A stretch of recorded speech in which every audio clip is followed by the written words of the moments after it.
Welcome to selfdiscoverymedia.com, where the orchard of wisdom shows are at your fingertips. It ignites your soul, your heart, your spirit, your mind, and your body with illumination from people who have made the journey before you. They're here now to help you on your journey, on your path of self-discovery. We are funded by you, the audience, and the people we interview. If you wish to support us, please go to selfdiscoverymedia.com and press on our Fund Action button. Anything is appreciated. We'd like you to sit back and enjoy the shows. Here we go.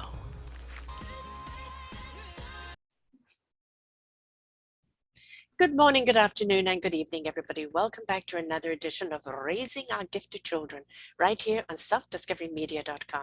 I'm your host, Sarah Troy, and my guest is Gramps Jeffrey, or otherwise known as Mark Joseph. We're going to be talking about his wonderful book of I Don't Want to Turn 3.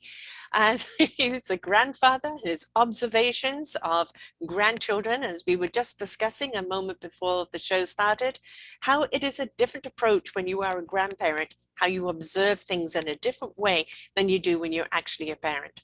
Why did he write this book? Living in the past year because of the pandemic caused COVID-19 in isolation, except for being with family, giving him special time to watch and interact with the grandkids. What a trip. All 6 kids have completely different personalities, and the one thing they have in common is a sense of curiosity and how excited they get when they do accomplish something new. Watching them grow year to year and how they interact with each other is the basis for this book. What goes through a toddler's mind that parents are so desperate to understand? When does a toddler understand the difference between me and us? This book explores how the family finds out together. And as a baby boomer, trying to understand how the world has evolved since he was 3 is also a part of the story. His parents did not have a cell phone or internet or cable TV. His parents' definition of discipline was quite different to that of parents today. He has today's world has made better place for children to grow up in. Well, that's a question mark. He will let you answer that as we weigh up everything here today. Okay, well, yes. It is a very different world, isn't it? I have to say I'm a grandma of an 11-and-a-half-month-old, and he's not allowed the phone, except we do FaceTime calling, and he's not allowed the TV, and he's read to every single night, and he's even read to through the day, and they're very interactive. So they decided to go back to the basics rather than going some other ways that other parents have done. Welcome to the show, love. Sarah, I do appreciate you inviting me. What an introduction. I loved it. Being a grandparent is really cool, isn't it? Yes, it really is. And what's so interesting is I am convinced that this latest generation, your grandchild's age from 0 to 10, is the greatest generation this world has ever produced. Mm-hmm. And then there's lots of reasons. One is it's the first generation that is entirely internet driven, so I applaud your children for not letting and being so exposed to this, but it's a fact of life. All these kids, as soon as they come out, they're seeing what's going on the internet, what goes on tablets, all the cell phones and so forth. So they have knowledge and information thrown at them not like anything else that we have ever seen, especially me. You're talking about, my parents didn't have any cell phones or the internet. They didn't have cable TV. They didn't have no remotes. I was my dad's remote. He'd say, "Son, go change the channel." Yes. So that's. And it was black and white TV. Yeah, exactly.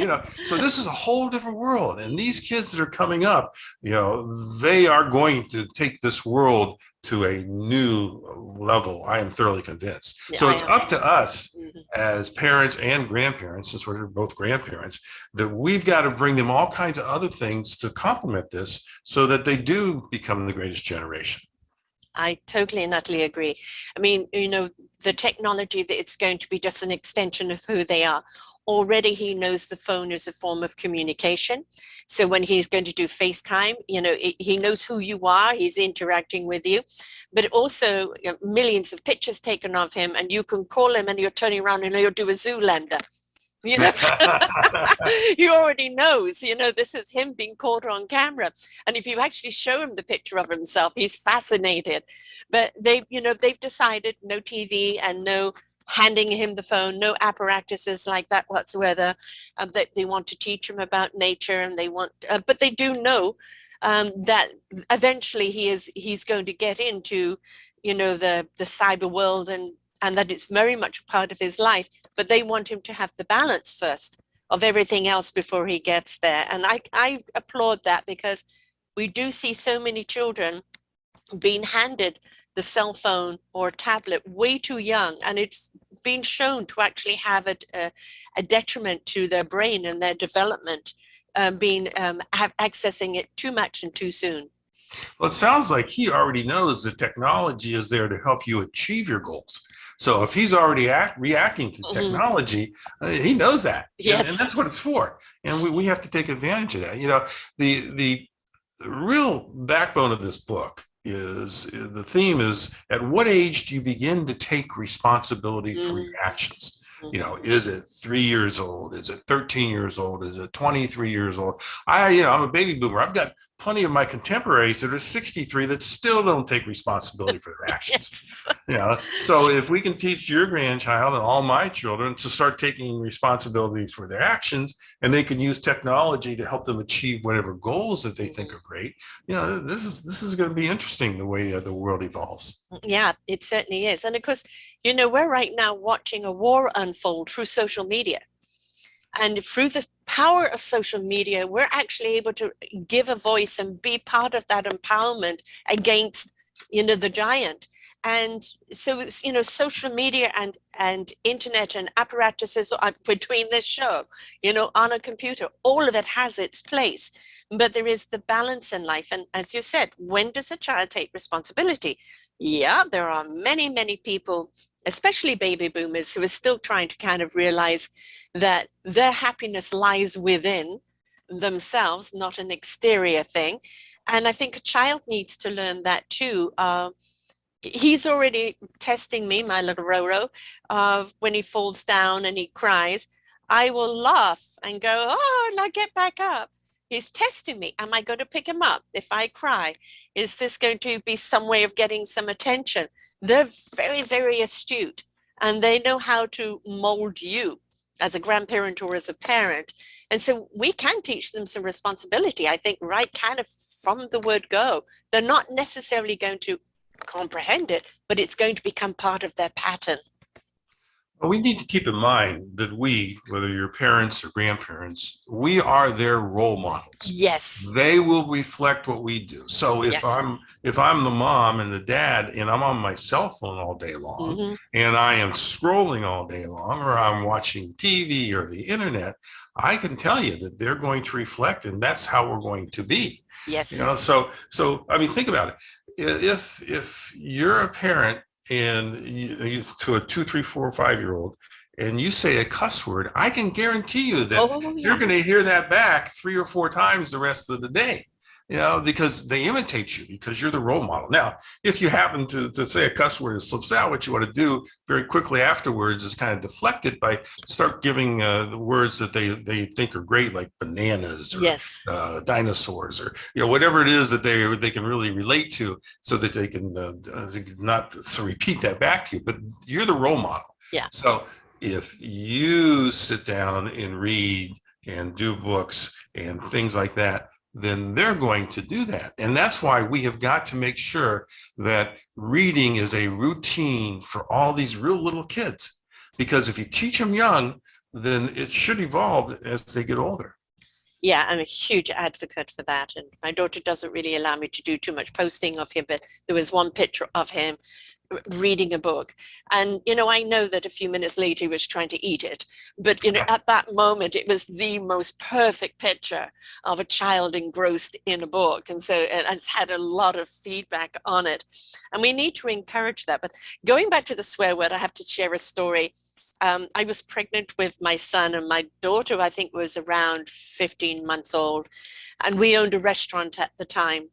but I'm in a friend's yard and she's running around naked. It's summer, cute. I'm sitting there going through the morning sickness and everything else. And she came over and she sat on my hand, little naked butt, sat on my hand and went, oh shit. And kind of, I laughed and I thought she's picked this up from the restaurant from one of the chefs or something like that. But then she got up and there in my hand was a pile of shit. So she at least knew what it was. And of course I laughed so hard. What can you do at that point? But it's the environment in which the children are in. You can't always control it, but as you said, you can deflect it, right? Go do something. And that goes to when people are angry or upset. A child will pick it up and immediately, this is a disequilibrium of my environment. Why is everybody upset? Have I done something wrong? And so you have to deflect that and kind of go and do silly buggers or something like that, just to kind of change it, because they will take it on, won't they? Oh yeah, yeah. And going back to, we were talking about reading and why we need to read to children to deflect all those other things they're doing. I mean, there's all kinds of benefits to reading a child a book and becoming the role model, becoming the routine as they're doing it. One of the big benefits is your chance to bond with the little kid. Yes. So in other words, you have a book, they're sitting on your lap, and you get a chance to spend some time together for 20 minutes, maybe each, reading the book, but it gives you an opportunity to really bond with these young kids, as you can learn from your grandson's going to turn 1. Again, there's that special time that it's created by reading. Another reason why we have to sit down and read to these kids every single night, it supports listening skills. Now, Yes. You and I both know, as we've grown older, that listening skills are the best skills that we have learned. Yes, I mean, and how few people do listen. Yeah. Listening skills gives us a chance to really, the more you listen, then you can feedback, you can learn, you can ask questions, you can sell stuff as long as you learn the listening skills. But it gives them a chance, again, with us being the influence to offset all this great stuff they're learning off the internet, is to teach them how to listen. So that's another reason why we got to read books to these kids. Another reason we need to do it is because it helps develop cognitive and languages. So you come across a book and you're reading a book and there's a word they don't understand, it gives you a chance to explain it. I mean, there's probably words in books that I don't understand. So, it gives you a chance to interact with them and help with the development of them understanding, the different language and development of all that and all kinds of words. And then another reason is, it gives them a chance to have attention span. Again, that 20 minutes gives you a chance. The little kids, 2, 3, 4, they bounce off the wall all day long. Yes. You got them there for 20 minutes in your lap and you create this attention span, helps them with concentration and self-discipline. So that's why we have to continue and make part of their routine and be the role model to teach them how to read. Right. I think there's another step in that too, is the more you read to them and the more they become immersed in the story, the more, they've been reading almost since he was born. And of course, he has no idea what's being read to him, but he's on the lap. And my son-in-law, is a cosplayer. So he goes into all the roles and all the voices and everything else. He's not comprehending, but he is engaged. Right. And the more and more he becomes engaged and more that comprehension is, the more and more his wonderment is. And the thing about reading is that you see a reflection of yourself in the characters, or you become one of the characters, and you allow your own imagination to go off wild and the ability to create and to dream and to wonder. It's instilling that wonderment in them, isn't it? You hit upon absolutely the right reason why you're doing this. It is necessary to teach children how to think, not what to think. Yes. We have to teach them how to think. So, taking it a step further from what you just said, let's assume that you're going to have a reading with your child. Everybody's got about 20 books laying around their house, little children's books. Let the kid pick it out. Before you even said, let him pick out the book. Now, obviously, I want to pick out my book, but there's 100 other great books out there that they can pick out. So let the child pick out the book. And then, even before you start reading, we should be starting to question, because, again, we want to talk about teaching the children how to think. Is what do you think is going to happen in this book? Even before you open the book, just ask them that. So let them start thinking. Then once you're in the middle of reading the book, those are the questions that we should do that you just talked about. Who are the characters in this book? What is the setting of this book? Have you ever seen that before? Have you related to it? And then does anything in this book sound familiar to you? It could be a fantasy book, but it could be something about a family. Let's just find out if it sounds like to them. Let them kind of think. Again, teaching them to think. And then when you're done with the book, much like at every dinner time, we should be asking our kids, "How was your day? What did you do? What was your favorite part of this book? Why was it your favorite part?" Yeah. So it helps begin the questioning that we need for them to do in learning, how to think. And so that's another reason that we've got to get books into their routines every night. Yes.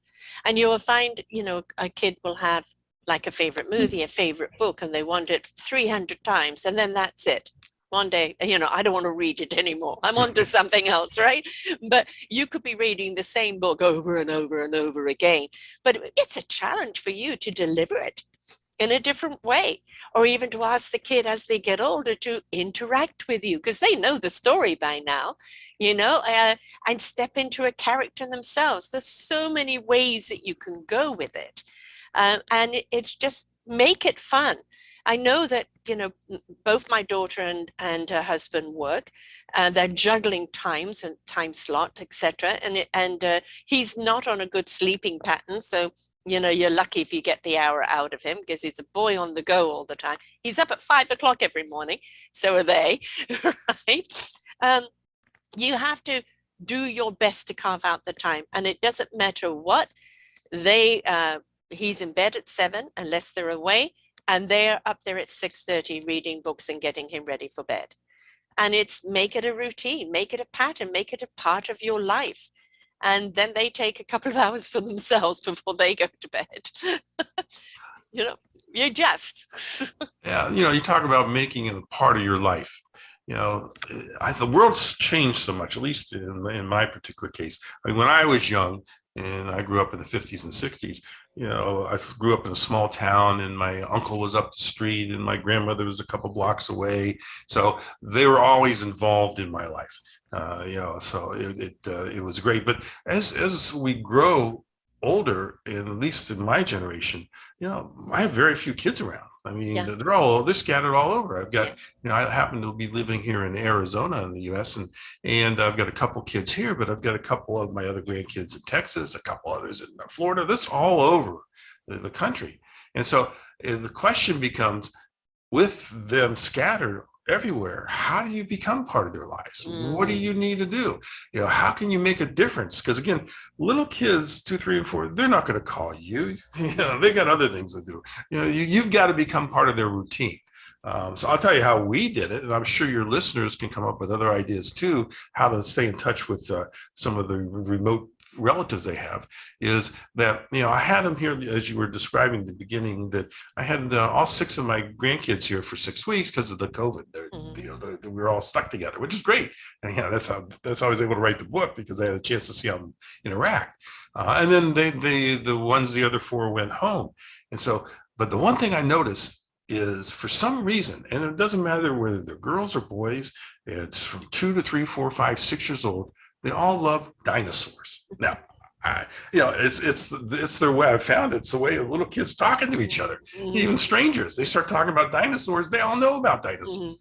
These little kids, they can say these real long names of these dinosaurs. They can. Yeah, I mean, I know the dinosaurs are small, medium, and large. They tell me if they eat meat or who their friends are. They love dinosaurs. So we were able to pick up on that. And we decided that once the other 4 went back to their homes, that we had to do something to keep them in touch with us. So we've got 6 dinosaurs here in the house. And since they were familiar with our house and our yard, we decided that every night we were going to have the dinosaurs do something different. So for instance, one night they were in the refrigerator eating blueberries. The next night they were at the sink washing dishes with grandma with soap on their noses. Next night they were playing the piano. The next night they were walking up steps. So we had 50 different nights of them around the house of doing these things. So what happened for us, to keep in contact with these little kids is we became part of the routine. You know, they took their bath, mom and dad would read them the books, and then they would say, you know, what are the dinosaurs doing tonight? Let's call. So they would call on my wife's iPhone so we could do FaceTime. And they say, where's Gramps? Where's Gramps? What are the dinosaurs doing tonight?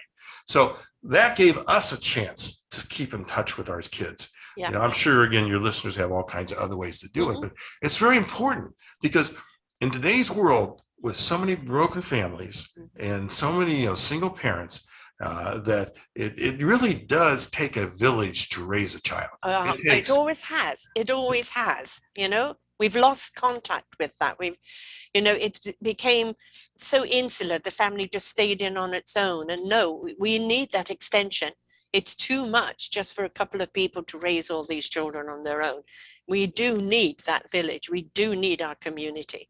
Oh yeah, whether it's aunts and uncles, grandma and grandpa, friends, and, you know, we have to, because it just takes so much. Because again, all this great information they're learning through the internet and their iPhones and so forth, we just got to be able to complement that, so that when it's all said and done, that they have a complete education on how to grow up and what to do with it. You know, and, you know, we've got this thing called Zoom, which is what we're on at the present moment. And, you know, it could even be, you know, the daughter or the son calling grandma and saying, I need some time. Okay, so, you know, grandma could say to the kid, okay, I want you to put a blanket all around you, get nice and comfy, and then I'm going to tell you a story, right? And they forget that there's a screen in between, because there is that energetic connection, and grandma is talking to them. They're all snuggly as if they were on grandma's lap. There are ways that we can do it. There are ways that we can do it. If you've got a tablet, you can take it around the house and show them things and say things. It's being interactive. You know, it's just doing something outside of any box. No, it's not the same as it used to be. But that means we've got to get creative and create different ways of doing things. But engagement is really, really important. You know, one of the biggest issues, at least I can see with baby boomers, is there's too many of us in my generation that really don't want to get engaged. You know, they have said, I raised the great kid, my kids raised that kid, they'll take care of it. I got other things to do. Yeah. Well, we got to realize that you only have 18 years to influence a child. Probably less once they get into the teens, but there's only a few years. And these decades go by quickly. 10 years goes by before you know it, and they're gone. And at the same time, so they're only young ones. We've got to be able to step in there, step up, and then get involved with them. You know, the future is just so unpredictable today. I mean, look at this COVID. Look how many of our friends have died. Yeah. You know, when you look at the numbers for people 65 years old and older, there's 16% of the population, yet 75% of the COVID deaths came from 65 and older. So we're losing our friends and right and left on top of with COVID on top of everything else that are normally going to die from. So we have got to be able to jump in there and do this and do it now. It's something that we can't wait. It's got to happen now. You know, what has happened with this pandemic, which has really added so much more to the upbringing of kids, is kids are reading less today than they were before. You know, according to the United Nations Education, Science, and Culture Organization, I think it's called UNESCO, 584 million children worldwide, around the world, are experiencing reading difficulties. Okay, think of that number, 584 million. Yes. Just before the pandemic, that number was 460 million. So there's been a rise of 20% in the world of kids that are having reading difficulties. You know, that wipes out 2 decades of educational gains that this world has made. So we've got to get in there and get involved to make up for that. Yeah. I mean, you know, the Stanford Graduate School of Education just released a study saying that the second and third graders reading fluency is 30% behind of what was expected in a typical year. So, you know, what happens, you know, when you're going from 3rd and 4th grade, you go from learning to read to reading to learn. So if you don't have got the skills to go from learning to read, you're not going to be able to go reading to learn things. So we've all got to step in on it. And that's why it takes a village more today from this pandemic than it ever has, ever, I think. Yeah, I agree. I've had a few educators on, and they're saying that it's quite despairing, of how few kids, and, especially teen kids or even postgraduate kids that just won't read.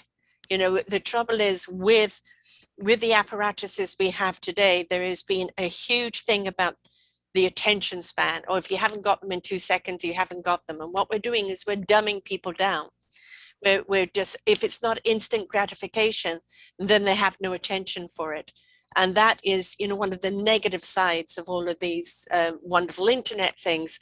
I can just ask Google, I don't need to think for myself.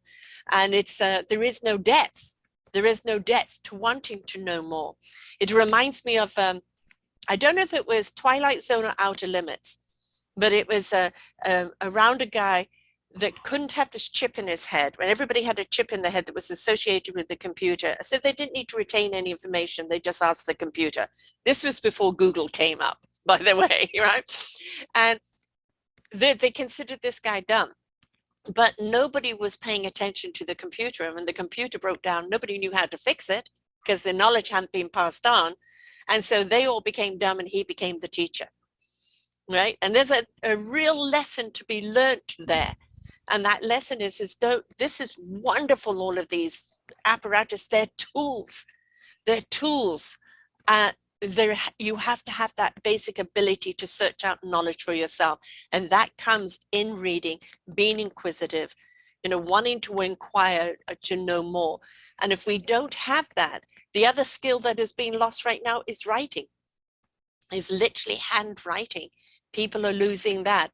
Let's get our kids right from young doing these things, that they want to do these things and they want to continue these things, so they actually bring it back into the school as something cool. Yeah, reading creates a curiosity that builds imaginations. Yes. And that's what we've got to do. Create that curiosity. Yes. Yes. And with that reading, my kids used to do plays all the time.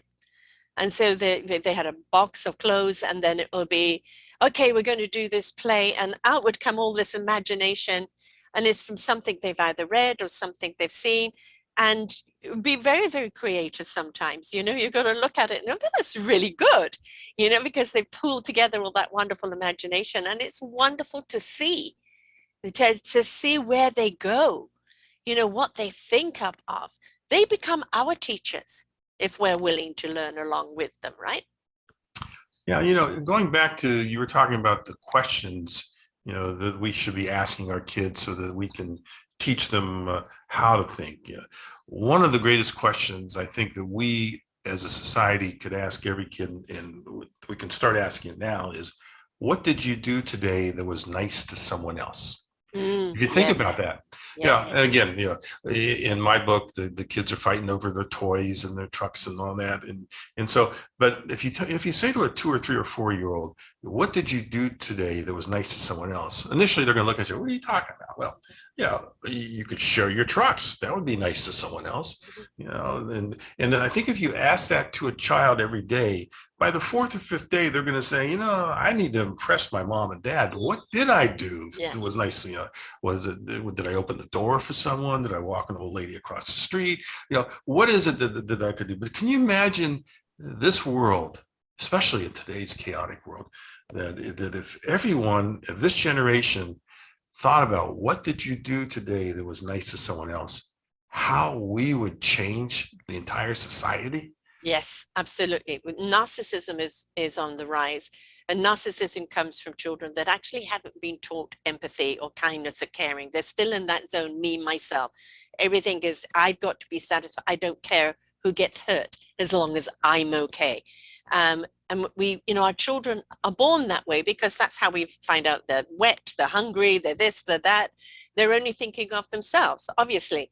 It is up to us to teach them how to think for other, caring about other people. And if you do make it a game, if you do make it something that, they don't necessarily get a reward other than, that's wonderful. What are you going to do tomorrow? And allow them to think up of something they're going to do tomorrow. Because every child loves praise. They like to know they're doing something right. So let's reward the right. Exactly. You hit right on it. Why about turning 3? I don't want to turn 3. Is there a difference between turning 2 and 3 that I still want to be the baby and get the baby attention? Yes, that really is that's it. It's like, when do we start to hold you responsible? Is Mhm. it in our case, I'm finding that 3-year-olds are the ones we're starting to say, hey, take a little responsibility. I'm working on a book called I Don't Want to Turn 4. Mhm. My oldest grandchild, Olivia, who was 8 when we wrote the book, just turned 9, and she came to me last week. She says, Gramps, I have an idea for a book. I don't want to turn 10. I Mhm. said, "What do you mean you don't want to turn 10?" And she says, "Well, I gotta start worrying about driving pretty soon." And then driving, I said, "That's another 7 years away. Why Yeah. would you even worry about that now?" She says, And I got to start working about picking out a college. Where am I going to go? And I said, "That's 9 years No, away. Why are no. you worrying about that?" So, I think at every age, I don't want to turn 40. I don't want Yeah, to turn 50. yeah. At every age, we are sitting there with a decision. How do we look at the past, and how should we look towards the future? I agree. That also comes back very much to their environment. If the emphasis is on we've got to start thinking about colleges, or what happened, when they want to drive one day, we put the pressure on these children to worry about this. In fact, I've got a show out last week. I do a little Pearls of Wisdom show of my own, and it's about worry. And we all get to something to worry about, and worry. What do we worry? We worry about something that we feel powerless to do, or we don't know how to address it. We're worried about the unknown. But if we could teach our children that, yeah, worry is going to come up, but what can you do about it in the now? Are there any seeds you can plant that will grow, that will be a solution down the road? Or if you can't do anything about it now, why worry about it now? Why are our children worrying? And because they end up being worrying adults. What do worrying adults do? If you're in that state of worry, anxiety, and depression, you get dis-ease, you get disease, and you kill any form of creativity, and you shut yourself down, and you're living a really miserable life. Well, it goes back to one of the first things we were talking about, is we are the role model. If Yes. we sit around and we worry, I can tell you those kids are going to get worried. Oh, yeah. Yes. Yeah. And, I also think candor. I had round table. We always had discussions at night. My kids came home for tea, and they could bring friends over, and for dinner, who's staying for dinner. And if they brought up the things like, "Mom, what's a homosexual?" You're going to answer, right? Obviously, to the age they are, the best understanding that they're going to comprehend at that age. But it's, don't deny the question.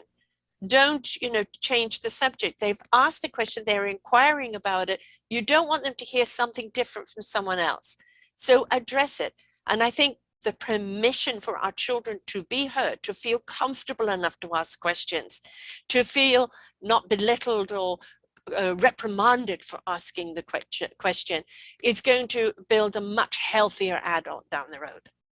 Well, kids are so honest. And that's Yes. one of the great treats that we have, and we tend to get them out of that honesty. For example, a couple of weeks ago, I went to my granddaughter Grace's 3rd birthday party, and we're sitting there, and she looks at me and she says, "Gramps, you got a big stomach."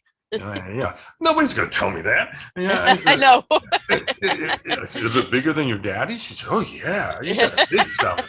You know, that's honesty. Now, Yes. she's not going to tell me that when she's 8 years old, No. because we've taught her to think differently. Yeah. But think how honest these kids are, and that's why this is the time to get to them, because they believe in honesty.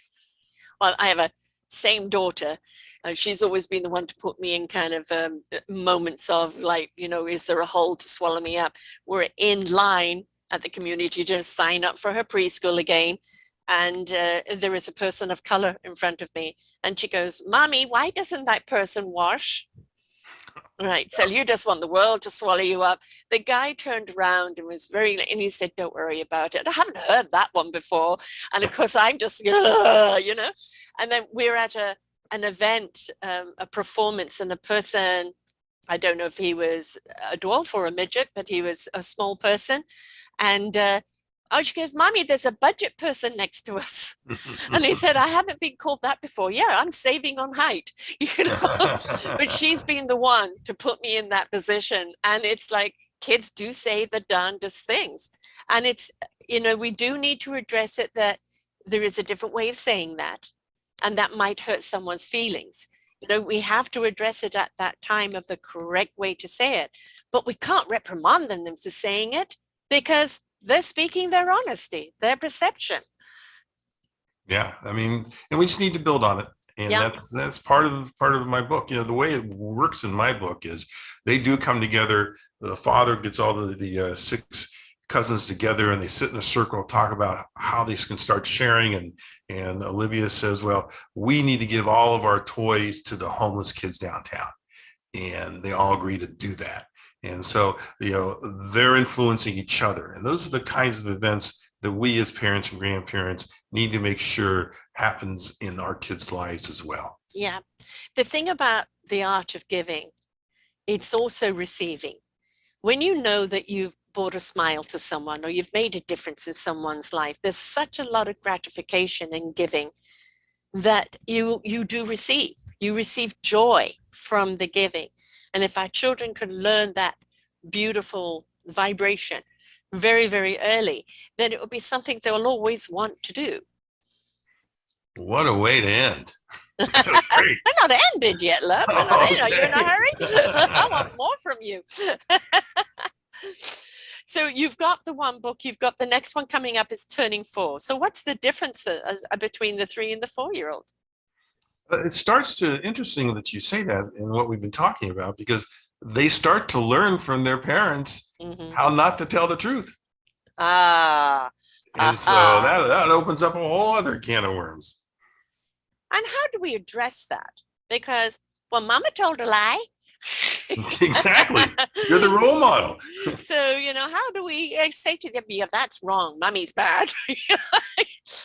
Because, how do we address that? Yes, it's a spotlight back on us, right? But there are some things some parents do have to kind of withheld. Yeah, it was interesting. We were talking about discipline and how discipline in my generation is so different than discipline in these generations. Now, if you want to discipline a child, you send them in a corner, and it works because they're away from their friends. They're looking at the wall. When I was my age, they were chasing around with belts. But in this generation, they're doing that. And so, I was telling you, I was at Grace's party, and she and her brother, who's a year and a half older than she is, they were sitting there and they were starting to fight over these trucks that she had gotten for her birthday. And she looks at him and she says, I need my space. And she actually gets up and walks to the other side of the sofa. And he looks at her and he says, I need my space too. And he walks to the other side of the sofa. Now, they didn't learn that on the internet. No. I am sure that their mother was with them and got frustrated one time and says, I need my space, and walks away. Yeah. And then they picked up on that. So those are the kinds of things that we teach our kids. And so you're right. It's how you act and then how you interpret it. In that particular case, it worked out great. She was frustrated. I need my space. But now the kids understand that if we're having trouble, let me walk away. So there's all kinds of ways to teach them. I have somebody on last week from you, a wonderful Dawati Basilio, and she teaches kids yoga and meditation and how to handle stress and how to center themselves and how to take that space. And it's, why do we wait for adults to teach them that? Why can't we teach them these skills right from the word go? I need space, or I need to calm down, or the techniques, I need to take a breath. Right, and honor that, because these are skills that then they can use throughout their lives. Very often we kind of wait until they're older before we teach them things. And it's, especially at teenage years, I call that the exorcist time, where the head starts spinning around, and can you tell a teenager anything? No, you are archaic, you know nothing, they know everything, you know how hard it is. So you want to teach them skills that they can use lifelong. as early as possible and respect their voice, respect their boundaries that they set for themselves, which means we've got to observe and listen to our own children. Yeah, going back to this skill that we learn reading books, Yes. how to listen, yes, how to listen to these kids. Yes. And, it's, I don't know about, I'm 67, born 54. And I was a very sickly child. So I was in bed a great deal alone. We didn't have TV, didn't even have radio, in there. So I had to use my imagination and go places because, I'd be alone for so long. And I was a younger child than my brother and sister that were already at boarding school as I was growing up. And so I didn't really have that kind of community. I was always a very solo child. And I would have play dates and things like that. That was very nice. But I can't remember kind of like what our kids have today, where they can go to a preschool and they can go to a play school and they can go to other things where they learn to play and interact with one another. And I think as soon as we can get our children, much my daughter's trying to do now with various play groups, of start interacting with other kids, learning to play, learning to be soft and kind, don't just whack, and our kids are never too young to learn. Even if they don't understand, you're introducing a pattern of no, that's not good. Yes, this is good. And it just becomes patterns that they just repeat. As they grow older, they begin to understand it, but they're never too young to start learning things. Yeah, and they will learn. I mean, my wife is on her way right now to go pick up two of our grandkids here in town because we're babysitting this weekend because their parents are going away for their anniversary. So, and we've learned from babysitting with them in the past what we should do and not do. Mm-hmm. So, for instance, we had them about 6 weeks ago for the weekend.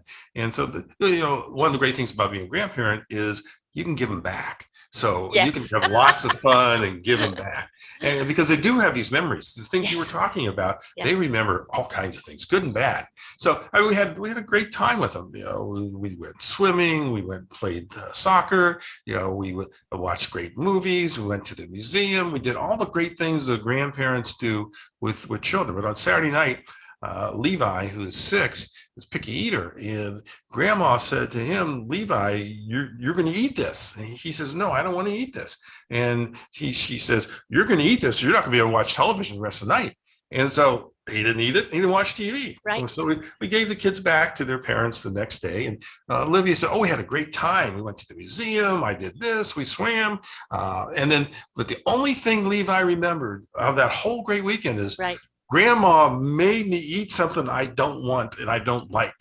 And I can guarantee you he's going to remember that when he's 30 years old. I know. Those are the kinds of memories we create. So she's on her way to pick him up again for this weekend. And I'm thinking, okay, what are we going to do?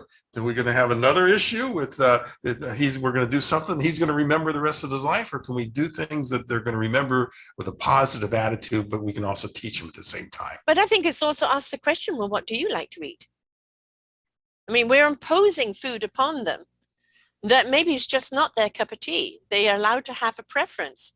And, when we grew up, we ate the food that was in front of us, right? But it's different times. I mean, my grandchild is being brought up completely vegan. And, he's sampling the food right now, what he likes and what he doesn't like. And I think we do actually sometimes have to pay respect. Okay, I'm not going to cook anything different, but out of what I'm cooking, what will you eat? Can I add something? Let them have that voice. So it isn't one of those, I don't want to go to my grandparents because they don't give me what I like to eat. They starve me. Yes. Because, they have their own taste buds. They know what they like and what they don't like. And I think, the past generations of children should be seen and not heard. No, we need to listen to our children. I have a series called the Forgotten Children series, which is, it's about the children that have been abused, have been neglected, not been heard, not been given permission to be. They end up being the dysfunctional adults. And those dysfunctional adults are making a dysfunctional society. So the more we actually give our children a voice, the more we allow them to be creative and explore and feel that it's okay for them to do so. It's okay for them to inquire. It's okay for them to have an opinion. It's okay for them to explore. different aspects of themselves, the more we support who they are and who they're going to grow up to be. So I think we need to change the way we look at raising our children and give them more respect for their own journey of life, and not impose what we think they should be doing, but rather listen and observe and watch and nurture and guide them, but allow them to discover who they really are, what they're here for. Yeah, when you think that when you love, you will teach others how to love. Exactly. And we just need to push that on to these kids. Let them see how much we really love, and want them to succeed. Yes, exactly. Because that's really a bottom line, is what a child really needs, is they just need to know they're loved. It doesn't matter if you agree with them or you're reprimanding them over something. That's got nothing to do with how you love them. It's just something you don't like of what they've done. And they need to know that there's a difference there. Right. Otherwise it becomes, you don't love me. Well, so the second book comes out when? We'll see. We're working on it now. It'll probably be at the end of this year. So and how do people get hold of the first book? Oh, you can buy it on Amazon or Barnes and Noble, about 100 other sites on the internet. I Don't Want to Turn 3, or come to my site, which is grampsjeffrey.com. And I can do that. Or if any of your listeners want to continue this conversation, please have them email me. It's grampsjeffrey@gmail.com. I'd love to keep talking about this. As I said, we're at a time that our children are navigating a path that we never had. Even my millennial kids didn't have. All of these apparatuses at their fingertips. And most likely, our children growing up will end up with a chip in their head. You know, that's the way it's going. How do we keep them grounded and really understand what's important, which means respecting nature, respecting each other, having a sense of value, most certainly a sense of kindness, a sense of wonderment? How do we keep them engaged and grounded with that while this other world is blowing up? You know, and that means blowing up as far as where technology is going to take us. Because if they lose sight of all of the other, the reading, the listening, the paying attention, the being connected, then it doesn't matter what the technology is, we've lost them. Exactly. So what we have to do as adults is go back to our roots. Yes. Get them outside to play. Yes. In the mud. Yeah, exactly. Let them get dirty. Yes. You know, get them out of the house, and balance that. Again, what they're learning is unprecedented with any generation we've ever been exposed to. So let them continue learning that, but you make sure that we spend hours a day getting to do the basic things that we did when we were growing up. Exactly. The fundamentals, the roots, and the foundation. If that foundation is strong, the abilities of kindness, caring, wonderment, exploration is there, and appreciation and gratitude, which definitely needs to be instilled in them as well, then whatever they're going to morph into, they'll always have that core foundation in which to build from, which is what we need in our youth and what we need in our adults, right? So, you know, we don't want the TV or the computer to be the babysitter or the phone to be the babysitter. You know, it's great for education, it's great for exploration, it's great for adventurism, but let's teach them the fundamentals first. Amen. Thanks so much for sharing with us here today. I think it's a great topic. I don't want to turn 3. You know, I don't want to turn 70, but, you know, hopefully it's going to happen if I'm lucky, right? So, you know, the thing is, I think also celebrate every birthday, no matter how old we are, because, and appreciate, especially in this last 2.5 years, right, that don't take life for granted.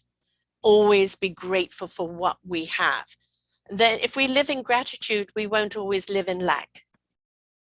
Exactly. Thank you so much, Sarah. This was a lot of fun. So folks, remember, read to your kids. Let your kids want to read back to you when they get there. Let them be a part of the book. Have them even writing. Don't forget, the art of writing is going as well, and drawing, hands-on, hands-in, participating in. But the art of reading is going to open up their world considerably. So please, put the phone down, put the computer down, spend some time with your children and teach them about life from the ground up. Until next time, bye for now. We hope that you enjoyed the show right here on selfdiscoverymedia.com. Please tune in to our selfdiscoverymedia.com/shows and you will see all the other genres that we have from you. Every week on Tuesday, we bring you new shows from illuminating people.